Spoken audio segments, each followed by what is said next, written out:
জাতীয় থেকে আন্তর্জাতিক, প্রান্তিক জনপদ থেকে নগর, চারপাশে ঠিক এই মুহূর্তে কি ঘটছে তা নিয়ে আজকের আয়োজন। পুরো আয়োজন জুড়ে সঙ্গে আছে আমি মেহেরিনা নি। 4 দিন পরেও পানির নিচে দেশের 11 জেলা, পানিবন্দী অন্তত 50 লাখ মানুষ। কিছু স্থানে পানি কমতে শুরু করলেও কমেনি দুর্ভোগ। সারা দেশে এখন পর্যন্ত প্রাণ হারিয়েছেন 21 জন। সার্বিক বন্যা পরিস্থিতি কিছুটা উন্নতি হলেও এখনও পানির নিচে ফেনী শহর। যোগাযোগ বিচ্ছিন্ন ফেনীর বেশিরভাগ এলাকা। বন্যা কবলিত বেশিরভাগ এলাকায় বন্ধ বিদ্যুৎ সরবরাহ। টাওয়ার আকজ হয়ে ব্যাহত হচ্ছে মোবাইলের সংযোগ সেবা। ঢাকা চট্টগ্রাম রুটের ফেনী অংশে 3 দিন ধরে বন্ধ সড়ক ও রেল যোগাযোগ। কুমিল্লায় এখনও বিপদসীমার উপর দিয়ে পানি বইছে গোমতী নদীর পানি। আশ্রয় কেন্দ্রগুলোতে নেই পর্যাপ্ত খাবার ও বিশুদ্ধ পানি। এছাড়া চট্টগ্রাম ও নোয়াখালীতে নামতে শুরু করেছে বন্যার পানি। অন্যদিকে পানি নামলেও ব্রাহ্মণবাড়িয়ার আখাউড়া স্থল বন্দরে 4 দিন ধরে বন্ধ রয়েছে আমদানি রপ্তানি ও যাত্রী পারাপার সহ সব ধরনের কার্যক্রম।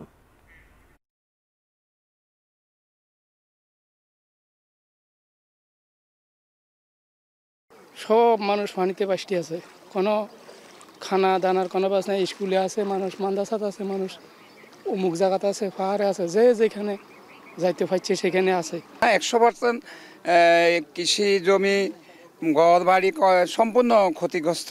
আজকে যদি এভাবে বৃষ্টি না হয় তাহলে ইনশাল্লাহ আজকে বিকেলের মধ্যে পানি কমে যাবে। মানুষ টিনের চালে আশ্রয় নিছে, ওইখান থেকে গতকালকে যায় সেনাবাহিনীর 2-4টা বোট যায়, কিছু মানুষ উদ্ধার করছে, এখনো কিছু কিছু আটকা আছে। এদিকে নোয়াখালীর 6 উপজেলায় কমতে শুরু করেছে বন্যার পানি। তবে শ্যামবাগ, সোনাইমুড়ি সহ 3 উপজেলায় জোয়ারের সাথে পানি বাড়ছে। এ নিয়ে আরও জানাতে নোয়াখালীর সদর উপজেলার মাইজদি থেকে যুক্ত হচ্ছেন সহকর্মী নাসিম শুভ। শুভ, নোয়াখালী যে উপজেলাগুলোতে বন্যা প্লাবিত হয়েছে সেখানকার সর্বশেষ পরিস্থিতি জানাবেন। নোয়াখালীর যে 9টি উপজেলা এবং প্রধান শহর সহ সবগুলোই কিন্তু গত 4 দিন থেকে পানির নিচে প্লাবিত ছিল। তো চলতি বন্যায় নোয়াখালীতে এখন পর্যন্ত 20 লাখের মতো মানুষ যারা কিন্তু এখনো পানিবন্দী রয়েছেন, এবং এই 20 লাখ মানুষের মধ্যে প্রায় 70,000-এর মতো মানুষ যারা কিন্তু নোয়াখালী জেলা প্রশাসনের ঘোষণাকৃত 502টি আশ্রয় কেন্দ্রে আশ্রয় নিয়েছেন। তো গতকাল সকাল থেকে কিন্তু আজ বিকেল পর্যন্ত এখন অব্দি নোয়াখালীতে আসলে ভারী বৃষ্টি তেমন আমরা দেখিনি। 2-1বার আসলে খুবই হালকা করে বৃষ্টি হলেও সেটি খুবই অল্প সময় ধরে হচ্ছিল, যার কারণে কিন্তু নোয়াখালীর 9 উপজেলার মধ্যে 6টি উপজেলাতে কিন্তু পানি ইতোমধ্যে কমতে শুরু করেছে বলে স্থানীয়রা আমাদেরকে জানিয়েছেন। এছাড়া নোয়াখালীর যে 3টি উপজেলা ফেনী লাগোয়া, সেই 3টি উপজেলায় কিন্তু যে ফেনী থেকে আসা পানির ঢল সেটির কারণে পানি আজকেও কিন্তু কমেনি, বরং ক্ষেত্র বিশেষে বেড়েছে বলে আমরা জানতে পেরেছি। সেই 3টি উপজেলা হচ্ছে নোয়াখালীর বেগমগঞ্জ, সোনাইমুড়ি এবং সেনবাগ উপজেলা। তো নোয়াখালীর সেনবাগ উপজেলা এটি কিন্তু শুরু থেকেই সেনবাগে সবচেয়ে বেশি ক্ষয়ক্ষতি হয়েছে, এবং এখানে বন্যার পানিতে 2 জনের মৃত্যুর ঘটনা আমরা শুনেছি। তো আজ সকাল থেকে আমি ঘুরে দেখেছি নোয়াখালীর সদর, সোনাইমুড়ি, সেনবাগ এবং বেগমগঞ্জের 4টি উপজেলাতে আমরা গিয়েছি এবং কথা বলেছি স্থানীয়দের সাথে। তো স্থানীয় যারা রয়েছেন তারা জানিয়েছেন প্রশাসন থেকে যে ত্রাণ সহযোগিতা সেটা কিন্তু এখনো তৃণমূল পর্যায়ে অনেকেরই পৌঁছেনি। অনেকেরই আসলে ঘরে খাবারের কোনো ব্যবস্থা নেই, যা ছিল সবকিছু প্রায় নষ্ট হয়ে গেছে। তো তারা দাবি জানিয়েছেন প্রশাসনের পক্ষ থেকে যেন দ্রুত এই সকল একেবারে প্রত্যন্ত অঞ্চলে ত্রাণ কার্যক্রম চালানো হয়। আর এদিকে নোয়াখালী জেলা প্রশাসক দেওয়ান মাহবুবুর রহমান তিনি জানিয়েছেন একদম তৃণমূল পর্যায়ে ত্রাণ পৌঁছাতে কিছুটা সময় লাগবে। তারা কিন্তু ইতিমধ্যে তাদের টিম গঠন করেছেন এবং তারা তাদের কার্যক্রম চালিয়ে যাচ্ছেন। তো এই ছিল আসলে নোয়াখালী থেকে বন্যার খবর এখন পর্যন্ত আমার কাছে সব শেষ। নোয়াখালীর বন্যার পরিস্থিতি জানাচ্ছিলেন সহকর্মী নাসিম শুভ। দেশের পূর্বাঞ্চলের সবগুলো পয়েন্টে নদীর পানি কমতে শুরু করেছে। এর ধারাবাহিকতায় আগামী 24 ঘন্টায় বন্যা পরিস্থিতির উন্নতি হবে বলে জানিয়েছে বন্যা পূর্বাভাস ও সতর্কীকরণ কেন্দ্র। দুপুরে নিয়মিত ব্রিফিংয়ে কেন্দ্রের নির্বাহী প্রকৌশলী সর্দার উদয় রায়হান আরও বলেন, দেশের মধ্যাঞ্চলে বন্যার পরিস্থিতির শঙ্কা নেই। আগামী 24 ঘন্টায় কিন্তু বৃষ্টিপাত, ভারী বৃষ্টিপাতের আপাতত সম্ভাবনা ওইভাবে নেই। তবে বিক্ষিপ্তভাবে হয়তো 2-1 জায়গায় বৃষ্টিপাত হবে, যেহেতু বর্ষাকাল এখনো বিদ্যমান রয়েছে বাংলাদেশের। তবে আগামীকাল 25 তারিখে দুপুরের পর থেকে 26 তারিখ দুপুর পর্যন্ত মোটামুটি দেশের উপর আবার বৃষ্টিপাতের প্রবণতা কিছুটা বৃদ্ধি পেতে পারে। এই সময় বৃষ্টিপাত বৃদ্ধি পেলে হয়তো কোথাও কোথাও ভারী বৃষ্টিপাত হতে পারে, তবে ওই বিক্ষিপ্তভাবে ভারী বৃষ্টিপাতের প্রবণতা কম থাকতে পারে। তবে এর ফলে আশা করা যাচ্ছে যে আগামী 24 ঘন্টা পর্যন্ত বর্তমানে যে আমাদের দেশের পূর্বাঞ্চলীয় বিভিন্ন জেলার যে নদ নদীর পানি সমতল হ্রাস পাচ্ছে সেটি অব্যাহত থাকতে পারে এবং এর ফলে আগামী 24 ঘন্টা পর্যন্ত বন্যা পরিস্থিতির উন্নতির ধারা অব্যাহত থাকতে পারে। আরও কিছু পয়েন্টে পানি বিপদসীমার নিচে নেমে আসতে পারে এবং কিছু কিছু জায়গায় বন্যা পরিস্থিতি স্বাভাবিক হয়ে আসতে পারে। ভারতের সাথে বর্তমানে আমাদের যে পানি তথ্য বিনিময় হচ্ছে এবং এছাড়াও বিভিন্ন যাদের ওয়েবসাইট থেকে যেসব তথ্য জানা গেছে তাদের সবগুলো পয়েন্টই দেখা গেছে যে পানি হ্রাস পাচ্ছে। খুলনা পাইকগাছায় বেলুটি ইউনিয়নে পানি উন্নয়নের বাঁধ ভেঙে প্লাবিত হয়েছে 14টি গ্রাম। এতে পানিবন্দী হয়ে পড়েছেন 30,000 মানুষ।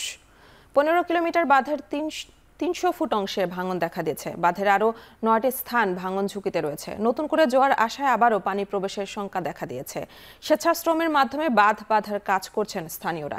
3 থেকে 3,500 মানুষ বাঁধ বাঁধার কাজে অংশ নিয়েছেন। পাশাপাশি তারা দাবি জানিয়েছেন স্থায়ী বাঁধ নির্মাণের।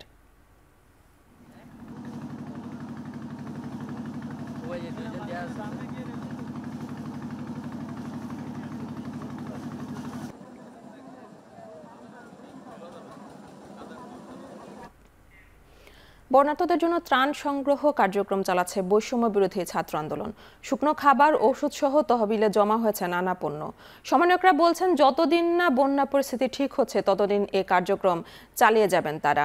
শনিবার সকাল 10টা থেকে শিক্ষার্থী ও সাধারণ মানুষের সমন্বয়ে শুরু হয় এ কার্যক্রম। সকাল থেকে বিভিন্ন বাহনে করে সাধারণ মানুষ নিয়ে আসতে শুরু করে চিড়া, মুড়ি, চানাচুর, বিস্কুট সহ নানা প্রকার শুকনো খাবার। তবে ত্রাণ কার্যক্রম সংগ্রহে যুক্ত শিক্ষার্থীরা বেশি বেশি করে শিশু খাদ্য দেওয়ার অনুরোধ জানিয়েছেন।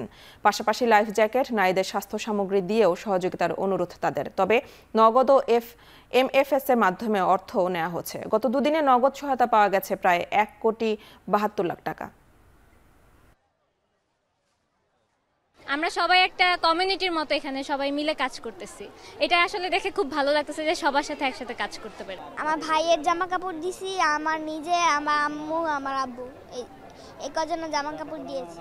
আমার ভালো লাগতেছে কারণ এই বিপদে মানুষদের সাহায্য করে সবার পাশে দাঁড়াবে এই বিপদের সময়। আশ্রয় কেন্দ্রগুলোর মধ্যে যদি খাবার আর পানি না দেয় ফেনীর মানুষ মারা যাবে। এক কথায় মানুষ হাহাকার। এবার যা পরিস্থিতি দেশ গত কিছুদিনের মধ্যে যে একটা আমরা স্বাধীনতা বলতেছি নতুন করে, তাতে এখন মনে হচ্ছে সবার সাথে আমার অংশগ্রহণ করা উচিত। আপনারা এখানে ডোনেশন দিতে যারা আসছেন, ডোনেশন দিয়ে একটু কষ্ট করে সাথে সাথে চলে যাবেন বা ডোনেশন ছাড়া অযথা এসে এখানে ভিড় করবেন না। একটা হচ্ছে স্যালাইন, দ্বিতীয় হচ্ছে স্যানিটারি প্যাড, তৃতীয় হচ্ছে ফিটকেরি বা পানি ট্যাবলেট, পানি বিশুদ্ধকরণের ট্যাবলেট এবং পর্যাপ্ত পরিমাণ রিচার্জেবল টর্চ প্রয়োজন, যে টর্চগুলো বেশিক্ষণ ধরে আমাদের ভলেন্টিয়ারদের সাপোর্ট দিতে পারবে। স্থানীয় প্রশাসন যেমন জেলা প্রশাসন এবং উপজেলা প্রশাসনের মাধ্যমে এই ত্রাণ বিতরণের কার্যক্রমটি আমরা হাতে নিয়েছি, কারণ এটি হচ্ছে এখন তারাই বাস্তব অবস্থাটি জানেন। বন্যা মোকাবেলায় সমন্বিতভাবে কাজ করবে বেসরকারি উন্নয়ন সংস্থাগুলো। প্রধান উপদেষ্টার সঙ্গে এনজিওগুলোর প্রধানদের সঙ্গে বৈঠকে নির্দেশ দেন প্রধান উপদেষ্টা ডক্টর মোহাম্মদ ইউনুস। বিকেল 3টায় যমুনায় প্রধান উপদেষ্টার কার্যালয়ে বৈঠকে যোগ দেন সিপিবির সম্মানীয় ফেলো ডক্টর দেবপ্রিয় ভট্টাচার্য, গণস্বাক্ষর অভিযানের রাশেদাকে চৌধুরী, ব্র্যাকের কর্মকর্তা আসিফ সালে, অন্তর্বর্তী সরকারের SDG সমন্বয়ক লামিয়া মুর্শেদ এবং অ্যাকশন এইডের ফারা কবির। বৈঠকে উপস্থিত ছিলেন উপদেষ্টা আলী ইমাম মজুমদার। চলমান বন্যা পরিস্থিতিতে এনজিওগুলো কিভাবে ভূমিকা রাখতে পারে তা নিয়ে বৈঠকে আলোচনা হয়।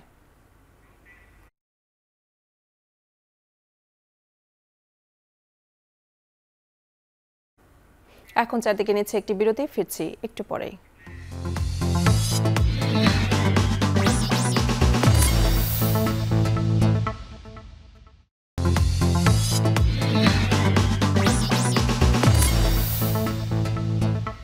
বিরতির পর ফিরে এলাম, আপনারা দেখছেন এখন চারদিক।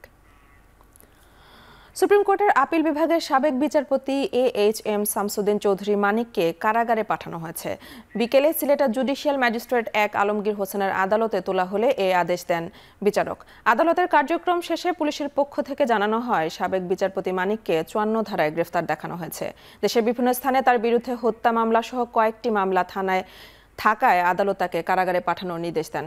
আলোচিত ও সমালোচিত সাবেক এ বিচারপতিকে আদালতে নেওয়ার সময় তার উপর হামলার চেষ্টা হয়। পরে পুলিশ ও সেনাবাহিনীর চেষ্টায় কঠোর নিরাপত্তার মধ্য দিয়ে তাকে আদালতে নেওয়া হয়। এর আগে শুক্রবার রাতে অবৈধভাবে সিলেটের সীমান্ত দিয়ে ভারতে পালিয়ে যাওয়ার স্থানীয়দের সহায়তায় বিজিবি তাকে আটক করে। পরে রাতেই তাকে কানাইঘাট পুলিশের কাছে হস্তান্তর করা হয়। শামসুদ্দিন চৌধুরী মানিক আজকে 54 ধারায় গ্রেপ্তারপূর্বক বিজ্ঞ আদালতে উপস্থাপন করা হয়েছে। তাকে বিজ্ঞ আদালত তার সাবেক বিচারপতি হিসাবে যেটুকু আইনানুগভাবে প্রাপ্য সেই সব সুযোগ সুবিধা প্রদানের জন্য জেল কোর্টের বিধান অনুযায়ী সেই সব সুযোগ সুবিধা দেওয়ার জন্য বিজ্ঞ আদালত আদেশ দিয়েছে। ঢাকা ট্রাফিক উন্নয়নে ট্রাফিক পুলিশের পাশাপাশি নগরবাসীকে এগিয়ে আসার আহ্বান জানিয়েছেন ডিএমপির কমিশনার মোহাম্মদ মানুল হাসান। সকালে ডিএমপি মিডিয়া সেন্টারে সাম্প্রতিক বিভিন্ন বিষয় নিয়ে সংবাদ সম্মেলনে একথা বলেন তিনি।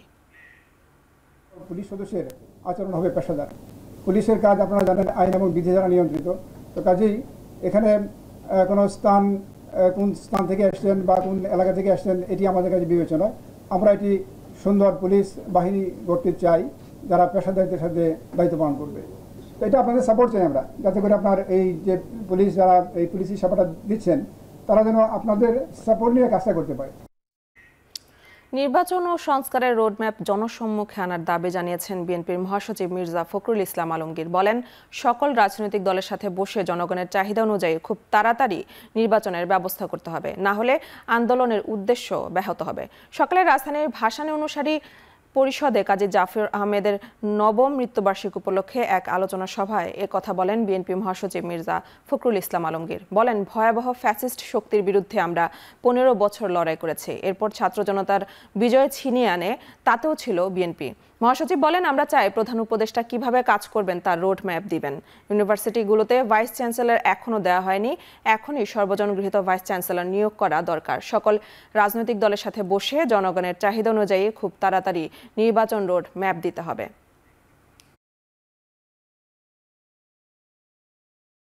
আজকে আমাদের সামনে একটা সম্পূর্ণ নতুন একটা ভবিষ্যৎ এসেছে, একটা সময় এসেছে। আমাদের মাঝে একটা বিপ্লবের পরে মানুষের মধ্যে একটা নতুন আশা সঞ্চারিত হয়েছে যে আমরা অতীতের সমস্ত জঞ্জালগুলোকে দূরে ফেলে দিয়ে নতুন করে আমাদের দেশকে তৈরি করব। একটা রোড ম্যাপ দিবেন যে কিভাবে তিনি অতি দ্রুত একটা নির্বাচনের ব্যবস্থা করবেন, কিভাবে তিনি প্রয়োজনীয় সংস্কারগুলো ঘটিয়ে তারা জনগণের একটা স্বস্তি দিয়ে তার সামনের দিকে এগোবেন এবং নির্বাচনের ব্যবস্থা করবেন। এদিকে নির্বাচনের জন্য অন্তর্বর্তী সরকারকে সময় দিতে আগ্রহী জামায়াত ইসলামী। সকালের সাতক্ষীরা শহীদ আব্দুর রাজ্জাক পার্কে জেলা জামায়াত আয়োজিত এক অনুষ্ঠানে কথা বলেন দলের সেক্রেটারি জেনারেল অধ্যাপক গোলাম পরওয়ার। প্রতিটি ভোটার ভোট কেন্দ্রে ভোট দিতে পারে এমন পরিস্থিতি পর্যন্ত আমরা ধৈর্য ধরতে রাজি আছি, কি বলেন ঠিক কিনা? আমরা সরকারকে কোনো দিন মাস ঘন্টা বেঁধে দিতে চাই না। সময়টা শর্ত নয়, পরিবেশটা শর্ত। নতুন বাংলাদেশ গড়তে সব দলকে ঐক্যবদ্ধ হয়ে কাজ করার আহ্বান জানিয়েছেন নাগরিক ঐক্যের প্রতিষ্ঠাতা মাহমুদুর রহমান মান্না। এ সময় অন্তর্বর্তী সরকারকে 31টি সংস্কারের সিদ্ধান্ত নেওয়ার জন্য দাবি জানান তিনি। রাজধানীর ভাসানী অনুসারী পরিষদে কাজী জাফর আহমেদের মৃত্যুবার্ষিকী উপলক্ষে এক আলোচনা সভায় এ কথা বলেন তিনি।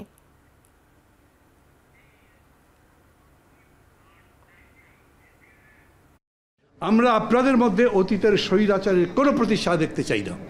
আমরা আপনাদের মধ্যে কোনো ভুল যা করে আমাদের দেশের সর্বনাশ হয়, অর্থনীতি গঠন করতে না পারে, এই রকম জায়গায় যেতে চাই না। একই সাথে আমি আমার নিজেকে বলি, আমার পাশে যে বন্ধু আছেন তাকে বলি, এই দেশের সবচেয়ে বড় দল বিএনপি তাকে বলি, আমাদেরও দায়িত্বপূর্ণ আচরণ করতে হবে। যে পার্টি যত % ভোট পাবে তার সংসদে প্রতিনিধিত্ব ততখানি থাকবে। তাতে যিনি মেজরিটি, তার কিন্তু সমস্যা হচ্ছে না, তিনি মেজরিটি থাকছেন, তিনি হয়তো ক্ষমতাও গঠন করতে পারছেন। অনেকগুলো এরকম সংস্কারের বিষয় আছে। আমি বলবো যারা এখানে শুনছেন কথা, এখন শান্ত মনোযোগ দিয়ে তাদেরকে অনুরোধ করব, পারলে 31 দফা পড়েন। এই 31 দফা আমার এই মঞ্চে যারা যারা আছে তাদের সবার।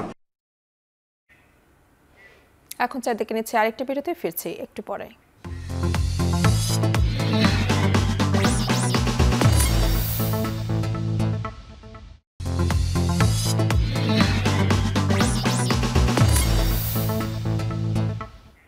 বিরতির পর আবারও ফিরলাম, আপনারা দেখছেন এখন চারদিক। এবার আন্তর্জাতিক প্রসঙ্গ। টানা কয়েকদিনের ভারী বৃষ্টিতে ভয়াবহ বন্যার কবলে চীনের উত্তর পূর্বাঞ্চলীয় প্রদেশ লিয়াওনিং। এ পর্যন্ত প্রদেশটিতে মারা গেছেন 11 জন। নিখোঁজ 14 ব্যক্তির সন্ধানে চলছে উদ্ধার অভিযান। হুলুডাও শহর থেকে সরিয়ে নেওয়া হয়েছে 50,000 বাসিন্দাকে। ভেঙে গেছে অসংখ্য সড়ক ও ব্রিজ। বন্যার্ত এলাকায় ত্রাণ সরবরাহ কার্যক্রম চলছে। বন্যায় আটকে পড়াদের নিরাপদে সরিয়ে নিয়ে কাজ করছে 650 উদ্ধারকর্মী। প্রদেশটির জন্য প্রায় $3 কোটি তহবিল বরাদ্দ করেছে চীনের কেন্দ্রীয় সরকার।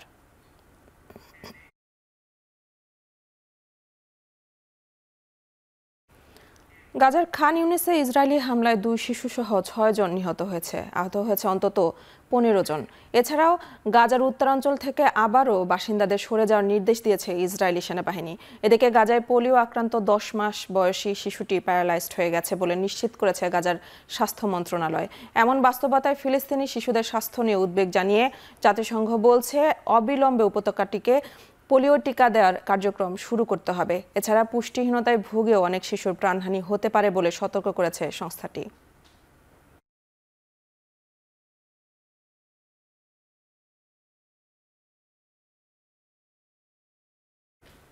এবার খেলা প্রসঙ্গ। সব ধরনের ক্রিকেট থেকে বিদায় নিলেন ভারতীয় ক্রিকেটার শিখর ধাওয়ান। স্বীকৃত ক্রিকেটে সবশেষ 2024 IPL খেলা শিখর ধাওয়ান সামাজিক যোগাযোগ মাধ্যম ফেসবুকে তার অবসরের ঘোষণা দেন। আন্তর্জাতিক ক্রিকেটে 3 ফরম্যাটে 269 ম্যাচ খেলে 10,000 রান আর 14 বছরের সুদীর্ঘ আন্তর্জাতিক ক্যারিয়ারে 24টি শতক শিখর ধাওয়ানের। ভারতের জার্সিতে সবশেষ মাঠে নেমেছিলেন 2022 সালে। এরপর আর জাতীয় দলে না খেলেও 2024 IPL-এও মাঠ মাতিয়েছিলেন দিল্লিতে জন্মগ্রহণ করা এই বাঁহাতি ব্যাটার। তবে ক্যারিয়ার দীর্ঘ হলেও ক্রিকেটকে বিদায় জানিয়েছেন সংক্ষিপ্ত এক বিদায়ী বার্তায়। আজ শনিবার সামাজিক যোগাযোগ মাধ্যম ফেসবুকে নিজের ভেরিফাইড অ্যাকাউন্ট থেকে হঠাৎ করে শিখর ধাওয়ান সব ধরনের ক্রিকেট থেকে তার অবসরের ঘোষণা দেন।